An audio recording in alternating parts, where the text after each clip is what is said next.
Hello दोस्तों, आज की इस वीडियो में हम लोग एक रोमांटिक हॉरर मूवी का एक्सप्लेन करने वाले हैं। ये असल में एक मूवी नहीं बल्कि एक वेब सीरीज है और यह वीडियो इसी वेब सीरीज में से एक एपिसोड का है। इस एपिसोड में हम लोग एक जादूगरनी को देखते हैं जो कि एक तालाब में रहा करती है। उसके पूरे जिस्म में बेशकीमती हीरे और जवाहरात लगे हुए थे, लेकिन इस जादूगरनी की एक खास बात थी, जब भी कोई इसकी आवाज सुन लेता तो वो इसके बस में आ जाता था और वो इसे पाने के लिए कुछ भी करने को तैयार था। लेकिन एक दिन इसके पास एक ऐसा सैनिक आता है जिस पर इस जादूगरनी का कोई भी जादू नहीं चलता। इसके बाद क्या होता है ये आगे की कहानी में हम जानेंगे, तो इसीलिए हमारे वीडियो को लाइक कीजिएगा और वीडियो पसंद लगे तो आखिर में हमारे चैनल को सब्सक्राइब जरूर करके जाइएगा। तो चलिए इस मूवी को शुरू करते हैं। कहानी के स्टार्टिंग में हम लोग सोल्जर के एक ग्रुप को देखते हैं। ये लोग किसी घने जंगल से होकर गुजर रहे थे। यहीं पर हम लोग जिबारो नाम के एक सोल्जर को देखते हैं जो कि बहरा था और इसीलिए उसे किसी भी तरह की आवाज सुनाई नहीं देती थी। तभी इन लोगों का एक साथी सभी लोगों को पीछे चलने के लिए बोलता है। इसके बाद सारे लोग यहाँ से मुड़ जाते हैं और ये सारे लोग एक जगह पर जाकर रेस्ट करने के लिए रुकते हैं। इन लोगों के नजदीक में ही एक बड़ा सा तालाब भी था। वो बहरा सोल्जर अपने घोड़े को एक जगह बांध देता है। जब वो तालाब की तरफ आगे जाता है तब उसे पानी में एक सोने का टुकड़ा मिलता है। वो इस सोने के टुकड़े को देखकर तुरंत उसे अपने पास रख लेता है। लेकिन इन लोगों में से किसी को ये नहीं पता था यहाँ पर सायरन नाम की एक जादूगरनी रहती है जिसकी पूरी बॉडी सोने और हीरे से भरी हुई है। वो सायरन जादूगर पानी के अंदर छुपी हुई थी और इन्हीं लोगों को देख रही थी। इसी बीच इबारत को पानी में कुछ हलचल महसूस होती है और वह तुरंत पीछे मुड़कर देखता है, लेकिन उसे वहाँ कुछ नजर नहीं आता। वहीं दूसरी ओर हम लोग देखते हैं कि यहाँ सोल्जर के अलावा कुछ और भी लोग आए थे जो कि प्रिस्ट की तरह लग रहे थे और वो लोग यहाँ किसी तरह का ब्लैक मैजिक करने वाले थे। लेकिन तभी सायरन जादूगरनी पानी से बाहर आती है और वो बहुत ही अजीब तरीके से डांस करने लगती है। इसके बाद वो अचानक चिल्लाना शुरू करती है। उसकी आवाज को जैसे ही ये सोल्जर सुनते हैं वो सारे लोग इसके बस में हो जाते हैं और सभी के अंदर उस जादूगरनी को पाने की इच्छा जग जाती है। सायरन जादूगरनी पानी के ऊपर डांस कर रही होती है और जोर जोर से चिल्ला रही होती है जैसे कि वो सारे लोगों को अपने पास बुला रहे हो। उसके चिल्लाने की आवाज सुनकर सारे सोल्जर्स पागल होने लगते हैं और सारे लोग बहुत एग्रेसिव भी हो जाते हैं और सभी बस उसकी तरफ देख रहे थे और अब ये लोग किसी भी कीमत पर उसे पाना चाहते थे। सारे लोग एक दूसरे पर हमला करने लगते हैं ताकि वो उस जादूगरनी को पा सके। बहुत से लोग यहाँ पर मारे जाते हैं और जो भी सोल्जर्स अभी तक बचे हुए थे ये लोग इस जादूगरनी की आवाज सुनकर पागल होते जा रहे थे। कोई भी अपने बस में नहीं था। ये सारे लोग एक दूसरे को मारते ही वो जादूगरनी की तरफ जा रहे थे और वो चुड़ैल लगातार अपनी भयानक आवाज को निकाल रही थी और उन सबको अपने पास बुला रही थी और उन्हें अपने पास बुलाते हुए धीरे धीरे पीछे भी जा रही थी। लेकिन इधर जिबारो इस बात से अनजान था कि यहाँ उसके साथियों के साथ क्या हो रहा है, क्योंकि ना तो उसे उसके साथियों की आवाज सुनाई दे रही थी और ना ही जादूगरनी की आवाज। तभी जिबारो अचानक इन लोगों को देखता है और उसे यहाँ कुछ भी समझ में नहीं आता कि ये लोग ऐसा क्यों कर रहे हैं। इधर सारे सैनिक एक दूसरे को मार रहे थे और वो लोग उस चुड़ैल को पाने के चक्कर में पानी के अंदर जा रहे थे और पानी के अंदर डूब कर अपनी जान भी गंवा रहे थे। तभी जिबारो की नजर सायरन जादूगरनी पर जाती है। उस चुड़ैल को देखते ही जिबारो बहुत डर जाता है, लेकिन उसे उस चुड़ैल की आवाज सुनाई नहीं दे रही थी जिस वजह से उस जादूगरनी की आवाज का असर जिबारो पर नहीं हो रहा था। लेकिन दूसरी ओर यहाँ जितने भी सोल्जर्स थे वो सारे लोग इस चुड़ैल की आवाज सुनकर यहाँ मारे जा रहे थे। एक वक्त ऐसे भी आता है ये सारे सैनिक आपस में लड़कर पानी में डूबकर मर जाते हैं और अब जिबारो के अलावा कोई भी जिंदा नहीं था। तभी सायरन जादूगरनी की नजर जिबारो पर पड़ती है और वो उसे अट्रैक्ट करने के लिए उसकी तरफ आवाज लगाती है और उसे अपना बहुत ही अजीब डांस दिखाती है। लेकिन जिबारो पर उसकी आवाज का असर नहीं हो रहा था। वो इस बात से बहुत हैरान हो रही थी कि उसकी आवाज से आज तक कोई भी मर्द नहीं बच पाया, तो फिर आज उसके साथ ऐसा क्यों हो रहा है। वो जिबारो को बस में करने के लिए बहुत कोशिश करती है, लेकिन वो जिबारो पर अपना जादू नहीं चला पाती है।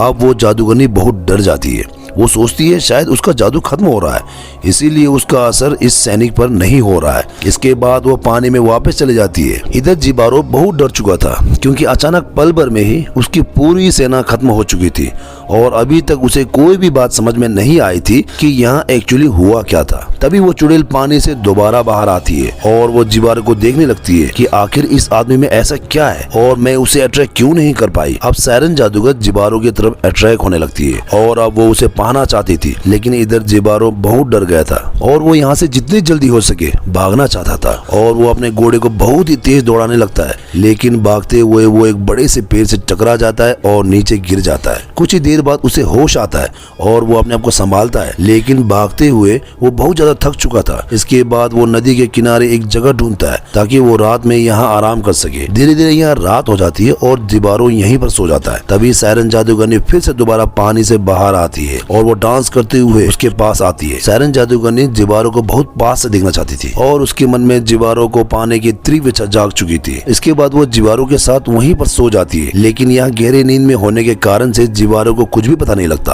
कुछ ही देर बाद सुबह होती है। सायरन जादूगरनी अभी भी उसी के पास थी और ये दोनों सो रहे थे। तभी अचानक जिबारो की नींद खुलती है और उसकी नजर जादूगरनी पर जाती है, जिसके बाद वो सायरन के बॉडी में लगे हीरे जवाहरात को देखने लगता है। लेकिन तभी सायरन भी जग जाती है। जैसे ही जादूगरनी की नींद खुलती है वो यहाँ से भागने लगती है और जिबारो उसे पकड़ने की कोशिश करता है, लेकिन जिबारो की हथेली में सायरन की बॉडी के कुछ सोने के सिक्के फंस जाते हैं। इन सोने और चांदी को देखकर जिबारो समझ जाता है कि सायरन की पूरी बॉडी में सोने और हीरे लगे हुए हैं।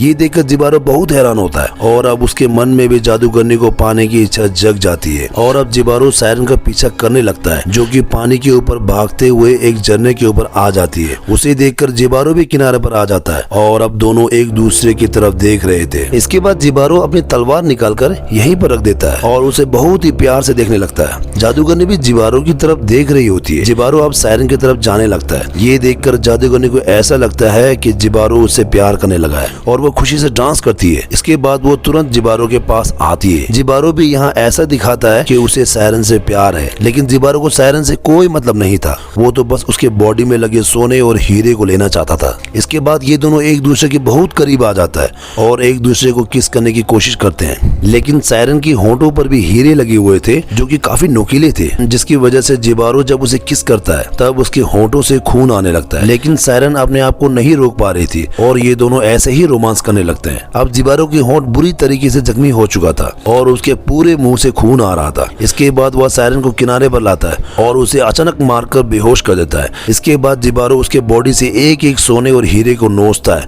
और वो सारे बेशकीमती जवाहरात जो जादूगरनी की बॉडी में गड़े हुए थे उन्हें लूट लेता है। ये सारे सोने और हीरे जादूगरनी की जिस्म से लगे हुए थे। इस वजह से उसके पूरी बॉडी जख्मी हो जाती है और उसके पूरी बॉडी से खून आने लगता है। सारे सोने और हीरे निकलने के बाद जिबारो उसकी बॉडी को पानी में फेंक देता है। इसके बाद उसकी बॉडी नदी में बहने लगती है और उसका पूरा ब्लड भी पानी में बहने लगता है। इधर जिबारो सारे सोने और चांदी हीरे जवाहरात को एक चादर में उठाता है, क्योंकि वो जो चाहता था उसे मिल चुका था और अब वो यहाँ से जाने के लिए अपना रास्ता देखता है। वहीं दूसरी ओर सायरन की बॉडी भी पानी में बहते हुए तालाब के अंदर आ जाती है। अपने पुराने तालाब में आने के बाद सायरन की बॉडी अचानक नीचे चली जाती है और यहाँ चारों तरफ खून ही खून फैल जाता है। इधर जिबारो यहाँ से निकलने का रास्ता ढूंढ रहा था और वो अब जादूगरनी के बारे में सोचना भी नहीं चाहता था, क्योंकि उसने जो भी चाहा अब उसे मिल चुका था।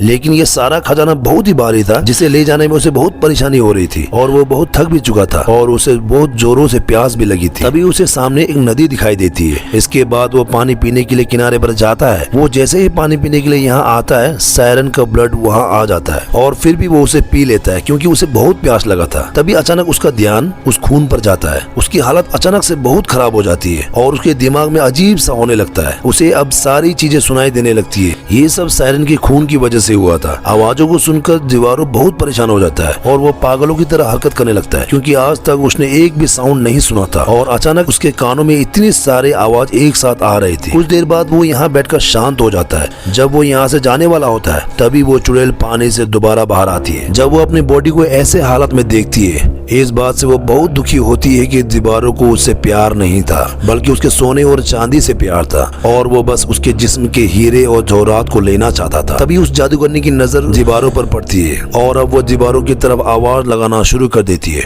इस बार जिबारो को भी उसकी आवाज सुनाई देती है और वो उसकी तरफ खींचा चला जाता है। अब जादूगरनी का जादू भी उस पर काम कर रहा था। जिबारो अब अपने बस में नहीं था। ऐसा लग रहा था जैसे जिबारो को जादूगरनी खींच रही है और वो अपने आप को रोक नहीं पाता है। जादूगरनी की आवाज सुनकर उसे पाने के लिए पागल हो जाता है, लेकिन वो अपने आप को रोकना भी चाहता था, लेकिन वो उसकी आवाज के सामने बेबस था और वो अपने आप को नहीं रोक पा रहा था। अब वो जादूगरनी की बस में आ चुका था। चुड़ैल उसे भी पानी के अंदर ले जाती है और उसे पानी में डुबाकर मार डालती है। जिबारो अपने लालच की वजह से यहाँ मारा जाता है। इधर सायरन अपने हालात देखकर बहुत दुखी थी, क्योंकि जिस इंसान को उसने पहली बार प्यार किया था उसी को उसे मारना पड़ रहा था। वो जिबारो को मारकर बहुत दुखी थी, लेकिन जिबारो ने उससे उसकी पूरी खूबसूरती छीन लिया था और आखिर में सायरन के दुख के साथ ये एपिसोड यहीं पर खत्म हो जाता है। अगर आपको भी ये स्टोरी पसंद आई तो एक लाइक ज़रूर कीजिएगा और ऐसे ही वीडियोस के लिए हमारा चैनल को सब्सक्राइब कीजिएगा। मिलते हैं नेक्स्ट वीडियो पर। धन्यवाद।